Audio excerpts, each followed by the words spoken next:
Hello everyone, welcome back to another episode. Today we're going to be starting a game called Stillwater. Again, I have no idea what's going on. I try to play these games with the least minimal amount of information as possible, just so I could have a raw experience of what's going on. This guy looks like he's tired. He hasn't slept in days, but he's somehow getting himself up together. All right, let's go ahead and see what's going on. This is a work of fiction, the resemblance of yada yada yada. Okay, we get it. I'm sorry, but I can't stay here anymore, Nina. I feel like I'm going crazy. Calm down, if we can just talk it out. So many strange things keep happening after another. Every day there is this damn dripping sound. I thought it was just something leaking at first, but I check every faucet, every ceiling, every pipeline, and still I hear it everywhere, constantly echoing in my ears. Oh, but the whatever. But I find random pools of water just appear out of nowhere, just like the dripping.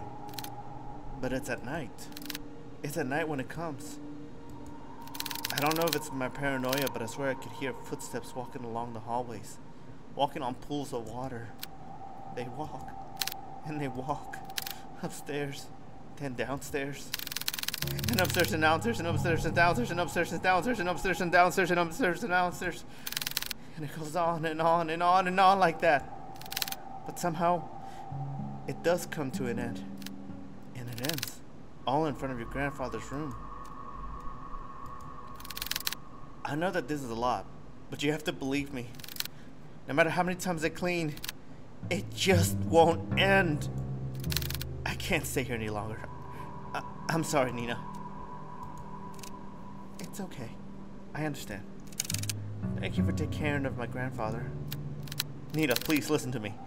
I don't know what's happening around here, but the woman on the phone cautiously looks around before speaking again in a hushed tone. Something terrible is lurking through this house.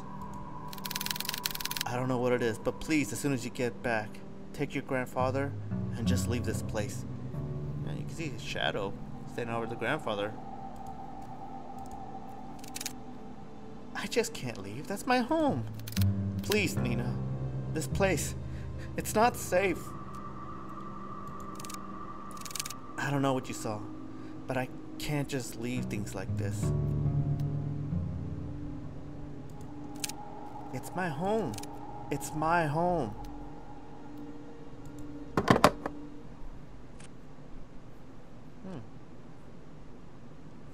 Amid a foggy morning, there sits a man by the corner of a booth. He drinks black coffee and, depending on his mood, occasionally orders a donut. And today, it was just black coffee. Ugh. I swear, I've never seen that amount of paperwork in my life. A freaking mountain worth of it. You're a valuable member of our team, Hugo. My foot. I'm starting to believe that I was bamboozled into joining their agency. Hugo Laurent, age 30, takes a good look at his cup of joe and chugs it all in one sitting. He then continues to grumble to himself about the last night's grueling work at the office. I will need to find a different job. As he contemplates his poor life choices, he looks out towards the early mist. There was something inherently terrifying about the fog to him, how it engulfs everything and nothing. Even if it disappears, it always leaves behind traces, proof of it remaining. Even in a quaint little town like this, I can't even run from my fate, I guess. Hugo finally stares at the compiled newspaper clippings he put together. Some of them from recent events, but mainly all were past headlines of missing person cases. No matter how many times I see this, it's still just as hard to look at. Fixating case after case, he can't help but remind himself that there is a reason for all of this, an all too personal reason. Seeing strange things come with a price. In the end, I'm the one doing this to myself. Sounds rough. Mind if I join? An annoyingly familiar voice interrupts his train of thought. he slowly looks up to see the woman responsible, although reluctantly. Good morning, Hugo. Hugo scowls and turns away from him. He then gathers the files and shoves it back into the binder.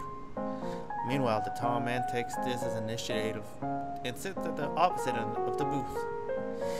He greets the waitress passing by and orders himself the hefty body breakfast special with an extra plate.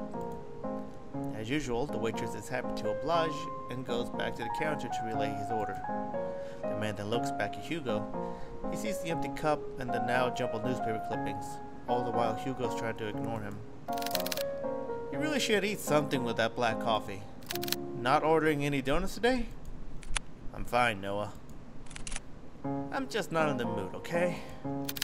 Not even a little? There's a momentary silence between them before Noah disturbs it once more. Well, too bad for you. I ordered a big breakfast for the two of us. Two?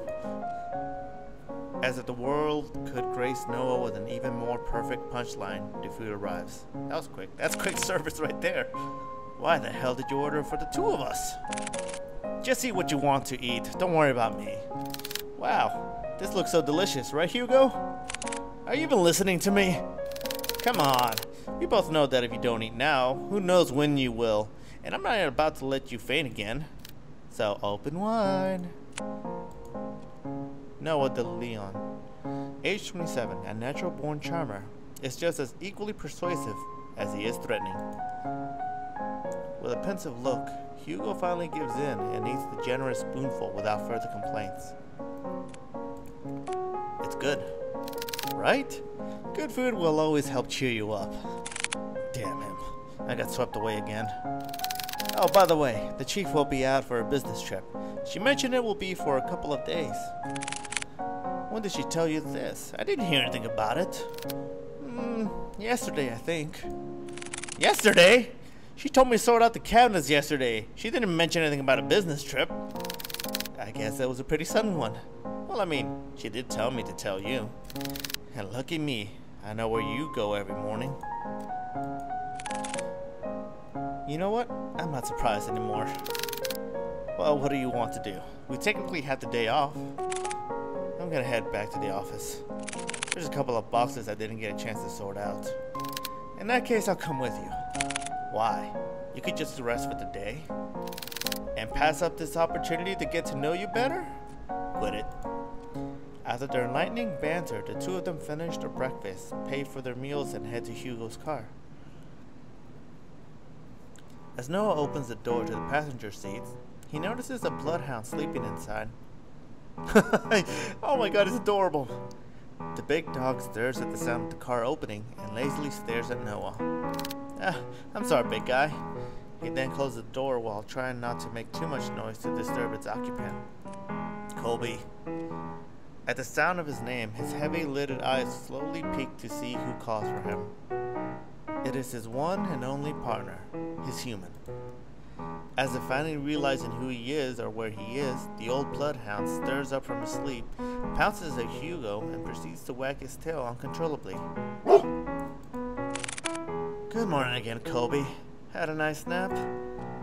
Colby, 8 years old, Hugo's most faithful and loving partner in crime, has the biggest tendency to just sleep all over the place. Noah, who is witnessing all this from the backseat, chuckles to himself. He is amazed and slightly defeated at Hugo's sudden surge of energy.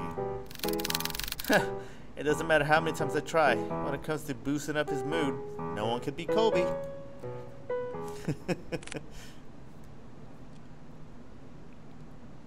The three headed back to the office, the space just the same as Hugo left it. A decent organized mess. To his credit for the amount of boxes he painstakingly went through, he believes he did a fair job. Albeit, could have been better. Wow, you really outdid yourself, Hugo. It looks less crowded? Ah, shut it, will you? I said I was gonna get it. Thanks, boy. Before Hugo could continue to give deserved head pats, he notices someone. A woman stands timidly, peering outside from the storefront. The woman appears a bit frantic. Disheveled and wearing ill-fitted clothes, she appears to be distressed about something. When she finally makes eye contact with Hugo, she immediately rushes in. I'm so sorry. I know that the closed sign is up, but I saw you come in and Are you alright, miss? I need your help. My grandfather, Before she can continue, Noah swiftly intervenes. It's okay. We'll hear what you have to say. So please, why don't you take a seat? Noah gestures to one of the empty chairs. The poor woman hesitates for a moment before heavily sighing in relief. She then walks towards the corner of the room and sits on the sofa. Can you start off by telling us your name? I'm sorry for earlier. My name is Nina Mortimer. I need help watching over my grandfather tonight. Watching over your grandfather? Yes. I'm sorry, Miss Mortimer, but I don't quite understand. Is he in danger? I'm afraid he is. Miss Mortimer, if that is the case, wouldn't contacting the police be better? No! I tried requesting their help, but they all gave me the same answer. There's nothing they can do about it. If only I knew who Louise was. Louise? Nina fidgets at the name. She looks to the side before reaching out from her bag for an antique letter. My grandfather. He received a cryptic message the other day. It didn't come with an address or the name of the sender. However, the only thing I did pick up was that name. As she hands over the letter, Hugo notices her hand slightly shaking. Whatever lies in this note must have shaken her this badly. Delicately, Hugo removes the content of the envelope and unfolds it. At first glance, it seems like any normal written message. A person named Louise asks the other, Henry, to come meet him by the lake at midnight, needing to share something important with him. However, what's eerily striking about this letter is not the message itself. Rather, at the bottom of the page, a sentence far from disturbing is written. I am coming for you, Henry. Were there any other letters like this? Yes, a few of them. I thought it was a sick joke at first, but this one was different. Up until now, I never heard of anyone by that name. Not a relative or family friend. But they clearly know who my grandfather is. And if I don't do something about this, I'll lose him too. Just by uttering the words alone, Nina breaks down. Hiding away her tear-streaked face, she begins to quietly sob to herself. As an act of comfort, Kobe sits closely to Nina while Noah fetches tissues for her. Hugo, on the other hand, is puzzled. This very well could have been a prank, but she seems certain that whoever or whatever this Louise person is, they're coming. Do you want more tissues? I'll do it. I'll take on your case. For a moment, silence fills the room. Only stares are directed at Hugo until Nina finally stands up and walks towards him. You'll take it? Hugo simply nods. Thank you. Thank you. You don't know how much this means to me. We're glad to help, miss. Nina's fine. Well, Nina, we'll do our best. Nina slightly smiles at Hugo before reaching into her bag once more and taking out a note. This is my address. I'll be sure to greet you once you get there, detective. She politely bows once more before heading to her car and drives back home. Once out of sight, Hugo turns to look at his cluttered desk. Still messy, but presentable. I guess I'll have to sort these out later. Again.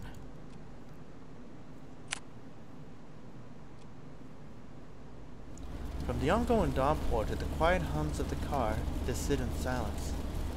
Still miles off from their destination, Hugo constantly checks the rear-view mirror. Noah, who usually chats his ear off by now, sits completely still. He looks out at the passing streetlights, reserved and distant.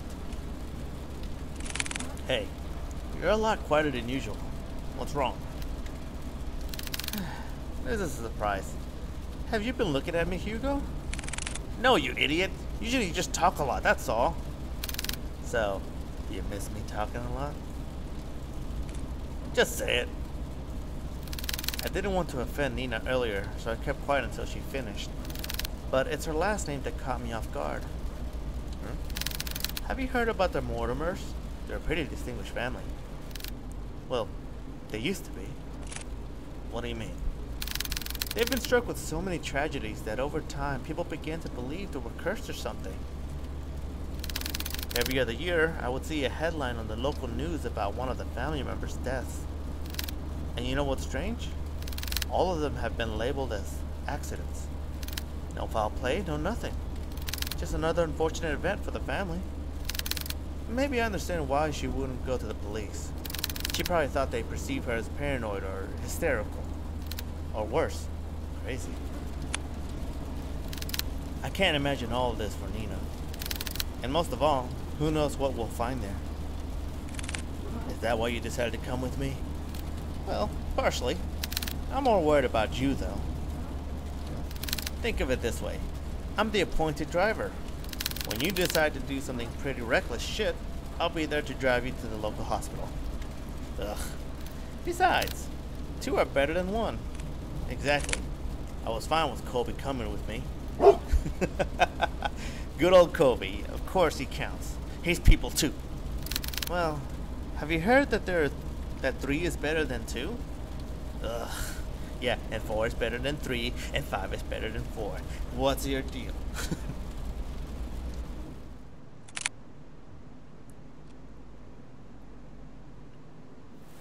Passing through countless dirt roads and steep cliffs, the estate reveals itself beyond the evergreen.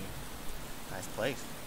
Nestled and tucked away from prying eyes, it stands tall, looming from a distance. Hugo and Noah could only gaze at the sheer scale of the manor as they parked adjacent to Nina's car. Wow, and to think she came all this way just to request us? It took us more than a couple of hours to get here. Maybe she really didn't have a choice? What do you mean? Come on, she's waiting for us. Immediately after exiting the driver's seat, a sudden sharp pain weighs heavy on Hugo's chest. Grasping tightly at his coat, he begins to gasp for air. What, is he having a heart attack? His gaze hazes as he leans close to the car. Like a fish drawn out from sea, he desperately heaves. But this ache he harbors pales in comparison to a pain far more excruciating. Is it the house? No, something far more sinister. He feels it. Someone is watching him. A piercing gaze fixed on him, like leering at a bug and waiting to strike. I'll never forgive you. What the hell? Damn it already? I need to hurry or else. Hey, are you alright? Noah calls out to him, snapping him out of his fixated trance. Colby nudges his head against Hugo, whining with concern over his partner's well-being. Did you hear that just now? Hear what? That voice. It was so close to my ear, Is everything alright? Oh, I'm fine. Don't mind me. I'm just a bit winded out from the trip, that's all. I'd be happy to make you coffee at the very least. If it's no trouble. No, not at all. It's the least I can do. Once again, the subtle uneasiness from Nina surfaces. But before Hugo could get a chance to look further into it, she walked off towards the front porch without saying another word. Are you sure you're alright? You sound like you were choking earlier. I said I'm fine. Besides, we're already here. We can't back out now. Listen to me. I think you should. Noah abruptly cuts his lecture short as he notices Nina stopping by the front door. She stands there silently, as if contemplating something. I know this may sound rude, but I didn't get a chance to know your names. Well, you were pretty out of it when you walked in. I'm really sorry about that. No worries. This is Detective Hugo Laurent. His assistant Colby, it's a good boy, and I'm his second assistant, Noah de Leon. It seems so surreal, just like a cartoon. Nina meekly smiles before turning away from them. I haven't been quite honest with you, Detective Laurent. Hmm? Just like before, as if carefully choosing her next words, she decides that in this situation, words are not enough. You'll see for yourself what I mean. And with that, Nina enters the house, leaving the three to follow behind. Hugo's about to enter through the foyer when he feels a tug on his arm. Don't forget what I told you. If something happens, let me know right away. You'll be the first to know. And with that, Noah releases his grip on Hugo. They proceed to head in, not knowing what awaits them beyond the door. Greeted with a brightly lit hallway, Hugo notes that the interior is just as grand. Adorned with floral accents and antique paintings, it exudes an elegant charm found only in a resplendent house such as this. However, Hugo notices something even more distinct than the splendor. This house is much more terrifying inside than out. Please, come this way. Bracing themselves, they enter the dimly lit drawing room. At first glance, Hugo cannot discern the silhouette situated at the far corner. However, on closer inspection, he now understands the reason for all of Nina's unsettling vagueness. Grandfather, we have guests. Sitting on the armchair is a young man. He is dressed in a white collared down dress shirt tucked in with black slacks and black penny loafers. Staring only at the window, the young man sits there dazed with little acknowledgement of people around him. Still, motionless, like a doll. Grandpa, these are the people I spoke of. This is Detective Laurent and his two assistants, Kobe and Noah. They're going to help us. He does not look old.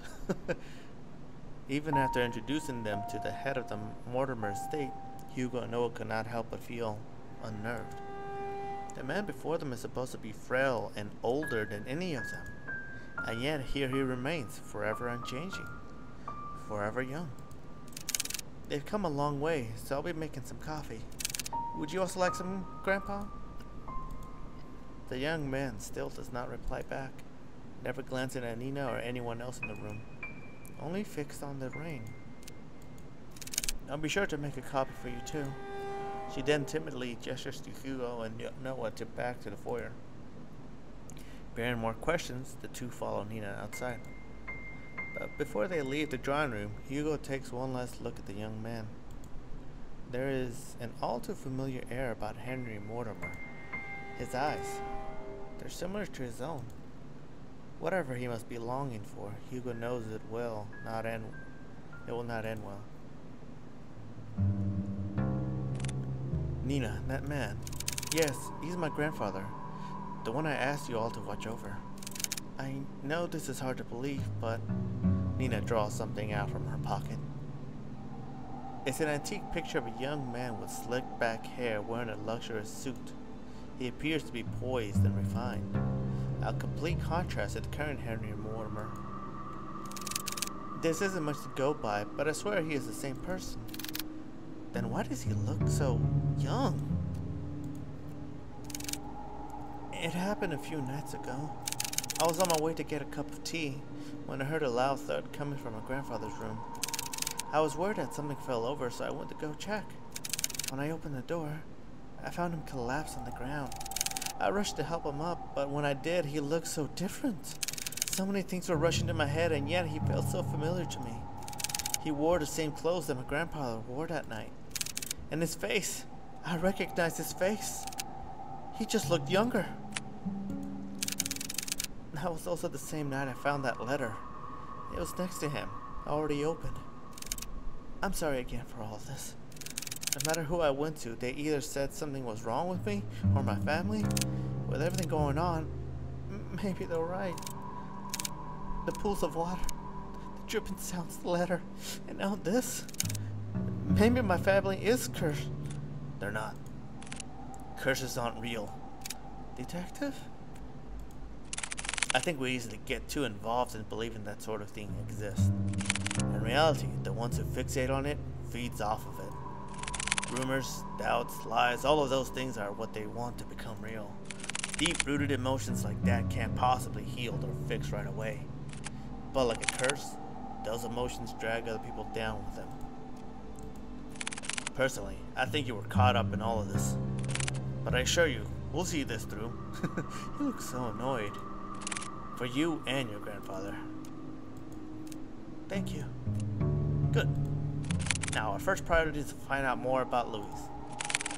Nina, the letter you showed us back at the agency, do you have it with you? Ah, yes, it's here. Do you mind if I borrow it for a bit? I'll be sure to give it back. Of course. I'll check upstairs. Noah, you and Kobe check the ground floor. Got it. Before they leave to do their own investigation, Hugo grabs a hold of Noah's shoulder. He leans in close, enough for Nina not to hear. Keep a close eye on Mr. Mortimer and Nina, especially Nina. Okay, I'm counting on you. You too, boy. Such a good boy.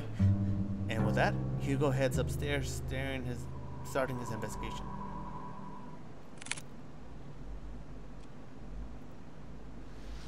After searching vigorously through each of the rooms, he knew his findings would eventually lead him here. This is it. Hugo walks towards the nearest lampshade and opens it. Dimly illuminated, he sees the extent of how lavish this part of the house is. From customized drapes to the vintage furniture, everything here exudes that extravagance. But much like the interior Hugo has seen so far, he finds this one in particular reeks of it. Plastered from wall to wall, a sense of gloom lingers. It's as if the room itself is moldering, despite its preserved nature. I need to hurry. I don't want to stay here for too long. Damn, that's already late.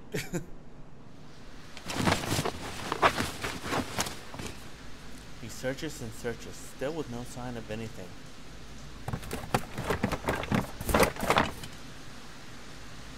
Not one thing pertaining to Louise. Damn it! Nothing? It says that he cleared out everything. Just blank everywhere.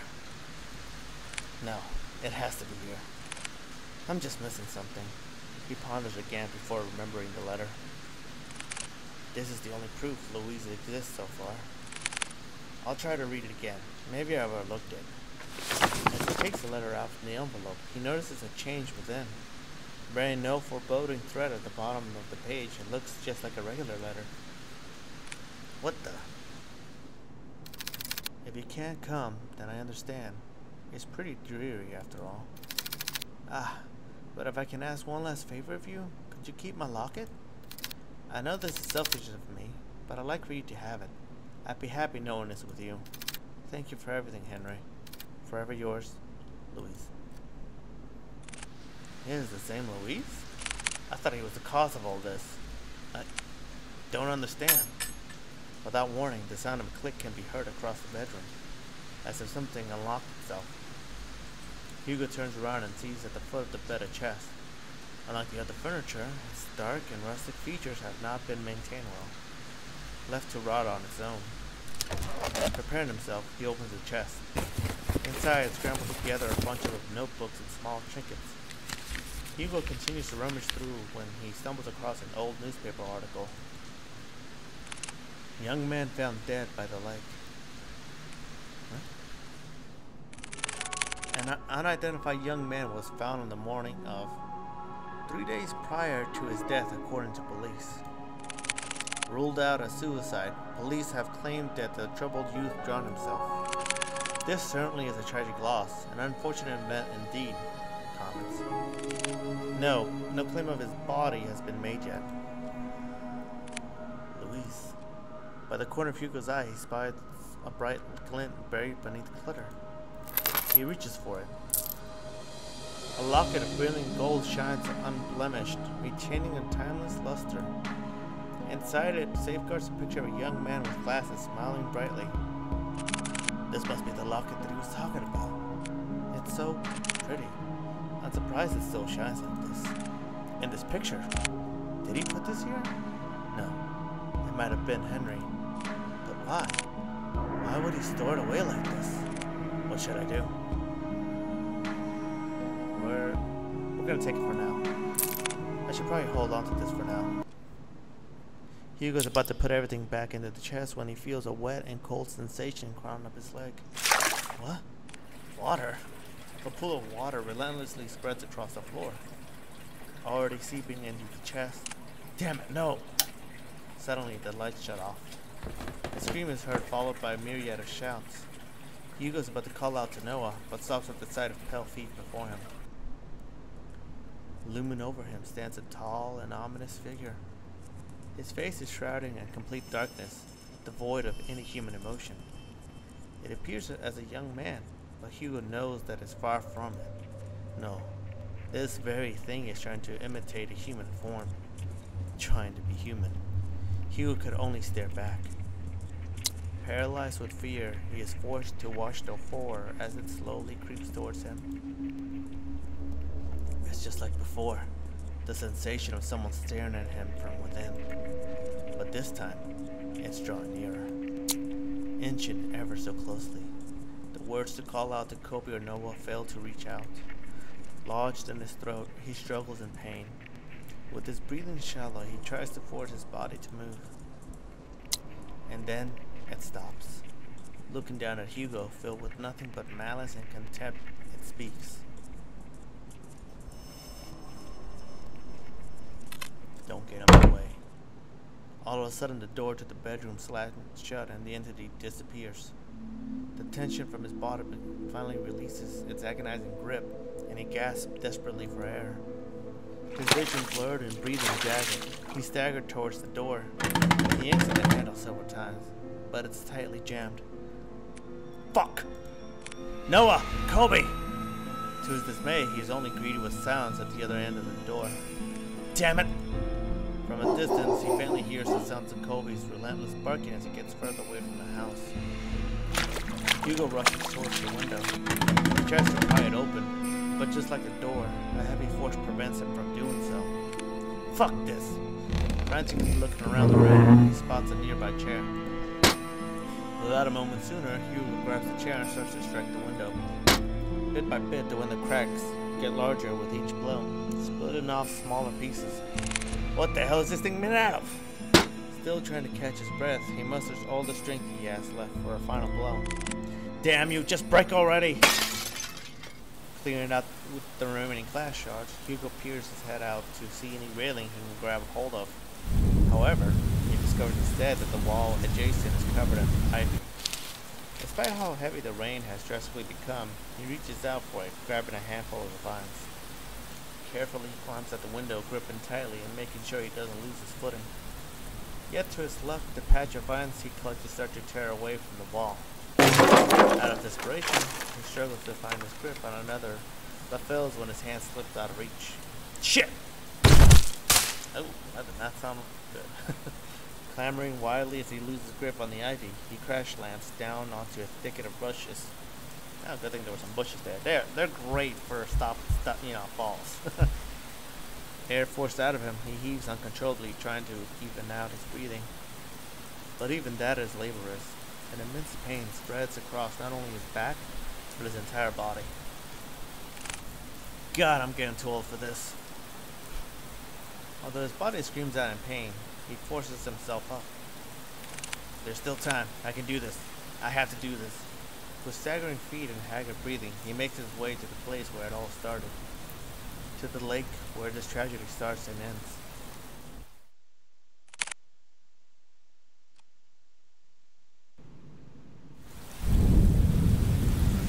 Finally entering through the park, Hugo calls out to Kobe and Noah. Kobe! Noah! Where are you? He hears faintly the sounds of barking and echoes of people yelling in the distance. He rushes towards the echoes, guiding him through the downpour.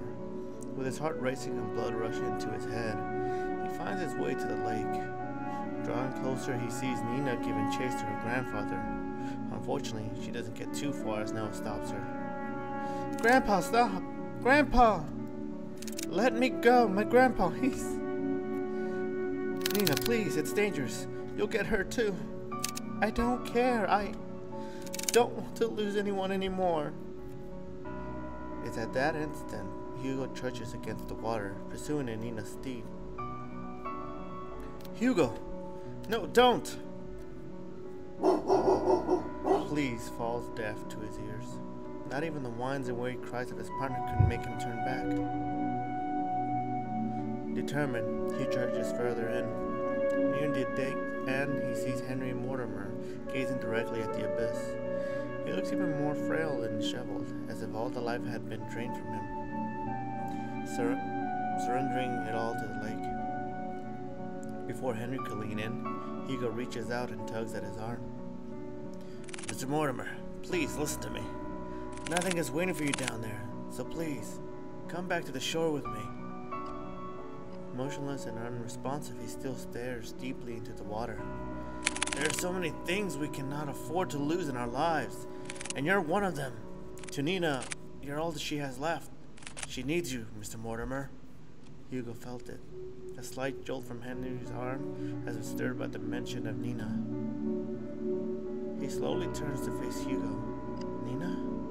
However, just as cruel and violent as a storm, Henry jerks back, wrenching his arm away from Hugo's hold on him.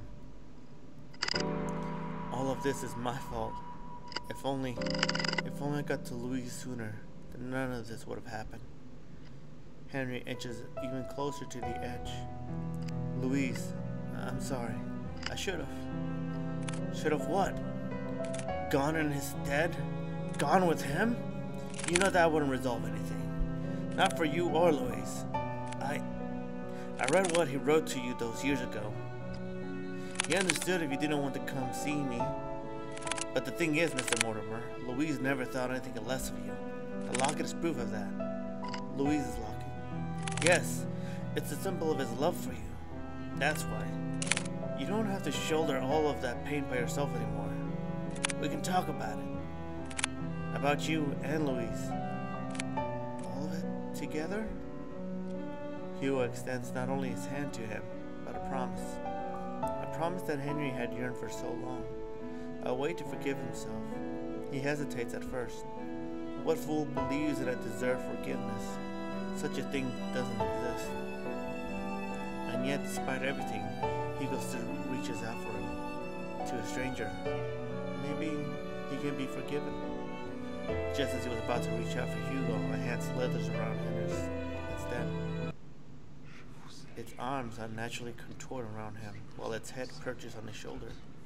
This thing, this Louise, is no longer pretending to be human. With piercing cold green eyes, it glares directly at Hugo, mocking him, cursing him, wishing nothing but despair. We can be saved? We can be forgiven? There is only one true way out of this. I will share with you the most happiest of endings. Without Hugo to reach out for Henry's hand, he disappears into the water. Mr. Mortimer! Without hearing angry cries and desperate pleas, Hugo dives after him into the abyss.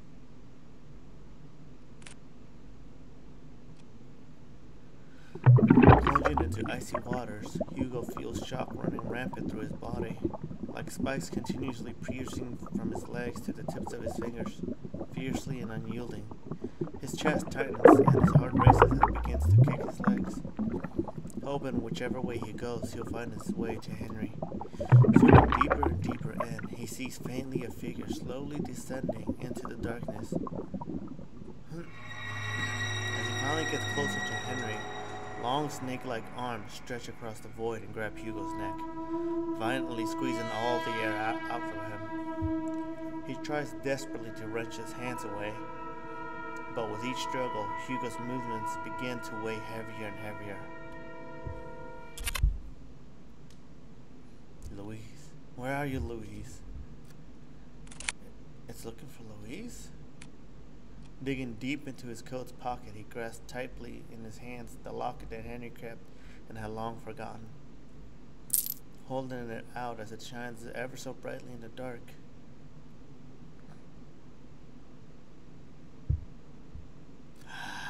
There you are. It releases its grip on Hugo and instead reaches out for the locket, Taking this as a chance, he drops the chain and kicks with all his might to grab Henry's arm. With his heart burning and his body screaming, he swims desperately to the surface. Almost there. I just have to. As the lights from the surface begin to blur, Hugo makes one last attempt to reach for it.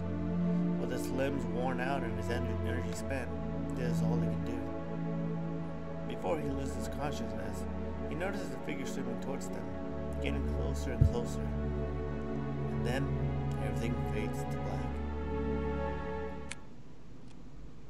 Drifting along with what feels like an endless sea, Hugo courses through wave after wave, not knowing where he's going, or caring for that matter. All he knows is that he's very, very tired.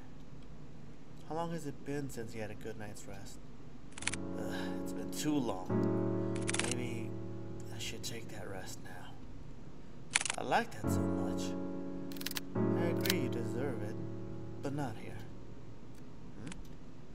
I'm sorry for startling you. I just wanted to see you before I go. Luis, you've done so much for me and Henry. Thank you. No worries. From far off distance, a voice cries out to him, beckoning him to come back. Well, I guess that's it. Take care, Hugo.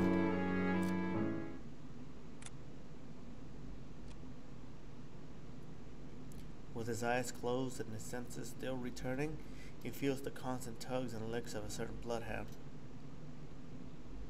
whining as he tries to wake up his partner. Hugo! He also hears another familiar voice too, annoyingly close for comfort.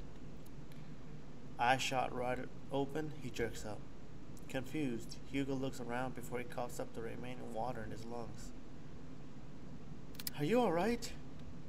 Noah starts to pat his back while Kobe continues to whine over Hugo. What happened? Where's Mr. Mortimer? He's safe. So is Nina. They're both okay. The police and the ambulance should be arriving soon. Thank goodness. Isn't there more you have to say to me? Instead of, thank goodness? I swear, you don't listen to a damn word I say. I'm sorry, Nora. Exhausted, he lets out a sigh. He then continues to pat Hugo back aggressively when someone approaches them. Detective Laurent? Oh, Nina. There's someone I want you to meet. Behind her stands an elderly man. Frail in stature, he timidly looks to the side pensively as he ponders to himself. Although his youth has long faded, his eyes are what catches Hugo's attention. They're no longer piercing and vicious green, only eyes just like Nina's. Hello, Mr. Mortimer. Detective. I never got the chance to say goodbye to him. I always thought about it every day. What if Luis lived on in this world? What if he stayed a little longer with me? It's because of that constant mindset. I dragged everyone down. And I kept hurting not only me, but Nina especially. I was the one who kept hurting her, the one to blame for all of this. But you, someone I've never met, still went out of your way to save me. Not knowing my burdens or my faults. Thank you. Hugo reaches out to Henry and smiles brightly at him. It's my pleasure, sir.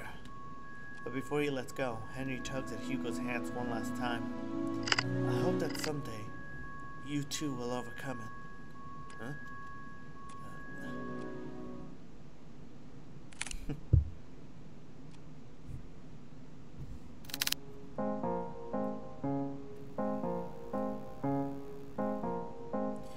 Oh, good morning, Hugo.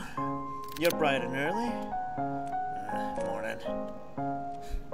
With much fervor and haste, Hugo resumes writing on his notepad.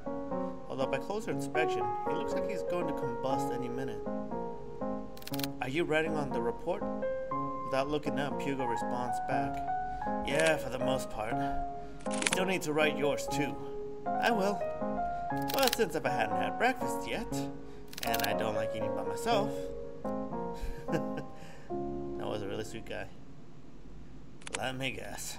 2 is better than 1. Bingo. Wow, Hugo, you're really catching on. I'm so proud of you. Ah, shut it, will you? I swear, if only I hadn't fallen off from the goddamn window, maybe my report would have been shorter. Before Noah could begin to cut the bacon, he pauses at the mention of Hugo's report. Oh yeah, by the way, mind telling me what happened to the Mortimer's window? I broke it. Well, that's obvious to me. What I don't understand is, why is it broken? Do you know how much it costs to repair a window like that? I know.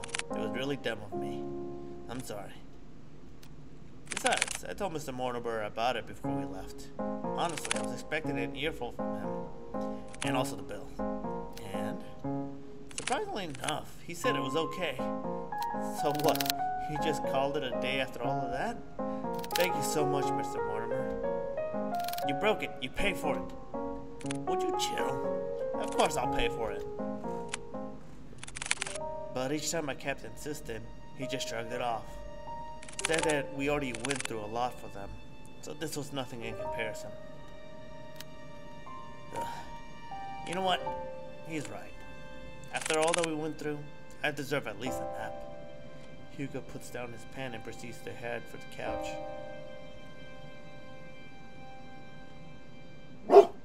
Colby follows after him. Wait, what about breakfast? I'll eat later. It's nap time now. Heavily sighing, Noah sets aside the food on his desk and joins the other two at the couch. I'm getting old. I mean, you are old. Shut it. Colby whines, asking for head scratches. Are they together? Or is he just a really good friend? Maybe we'll find out here in the chat. Sorry, boy. Silently, Hugo scratches the back of Colby's ears as he leans closer to Noah. You know, I'm glad you came along yesterday. Oh, what's this? Are you getting chummy with me now? Call it chummy or whatever, but I really mean it. You hadn't saved us back there. Look, I told you before. I'll be there whenever you get yourself into reckless shit. Besides, didn't you say this was nap time? Get some rest. You deserved it. You too. A common silence fills the room as the three fall deeper into sleep. No big parties or celebrations. Just each other's comfort and sharing this small but rewarding night's rest. Alright, well, I guess that was it. Well, I was kind of expecting more from that. I didn't think it was going to be that short. I mean, from the file, I noticed it was going to be short, but I thought it'd just be a little bit longer than that. All in all, all I can say is I actually enjoyed that. That was a good story. I kind of wish there was more interaction. I just kind of felt like I was just reading a graphic novel. But, you know, I don't mind that. I like reading comic books. Well, I hope you guys enjoyed it as much as I did. And I still wish there was more of it, like I said. Because it seemed like it was a good dynamic duo right there. I'm sorry. What would you call it? Not a dynamic duo if there's three, because you got to include Hugo. Hugo was the main character, obviously. The best boy out there. But either way, like I said, I hope you guys enjoyed tonight's episode, and I hope you have a wonderful night. Take care. Good night.